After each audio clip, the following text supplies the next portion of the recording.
Hey guys, could you tell that I have no life? Game collections. Sometimes they can be really small, and sometimes they can be absolutely massive. I think it would be fun to go back to an old video of mine and remake it to see how much has changed since then. Today we'll be going over some of the best and worst about video game collecting, starting with... What's awesome about game collecting is that you finally have an excuse to buy all the games you've ever wanted to play. There's also actually a reason to buying these. You can get so much hours out of so many games. There's also no real end to it. It can just keep going and going and going and going and going. There's also buying a game because it's funny. I could buy Mario & Luigi Partners in Time or Pearl too, but I'll play NES Play Action Football and Tetris World, thank you very much.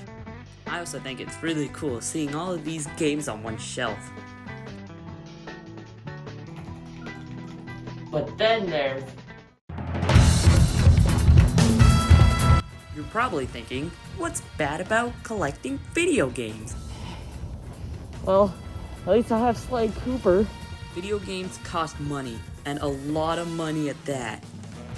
So a lot of times you're not left with much money and you gotta try to budget with what you have. And sometimes that just doesn't work out. There's also sometimes accidentally buying a game twice.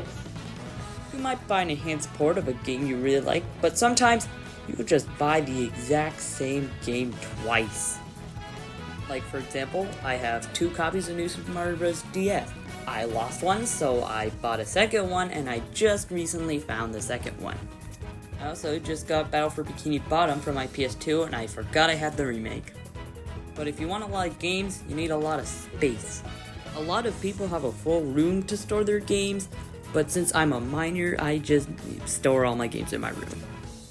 There's also just not playing some of your games. I have a solid 20 games that I've played less than 20 minutes of, or just not at all. Now since I've gone over the big pros and cons of game collecting, I'd like to show you my favorite parts of my collection. Starting off with the original Mario trilogy, I know this isn't that cool, but it's cool to me, especially considering Mario 2 was a bit harder to find, so that's kind of cool.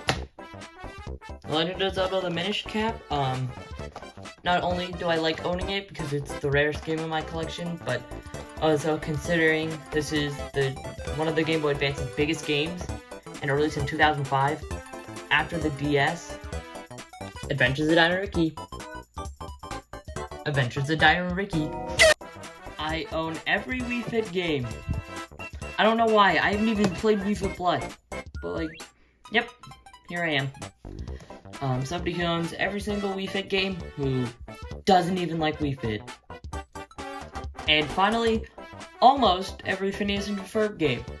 I'm still missing the PlayStation Vita exclusive, but I don't have a PlayStation Vita. What do you expect? This one is broken. It's literally broken. I physically cannot play it.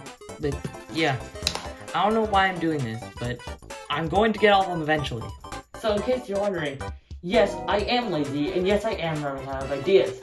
And for that I am lazy and just me making jokes, I'm gonna use Minecraft Dungeons again.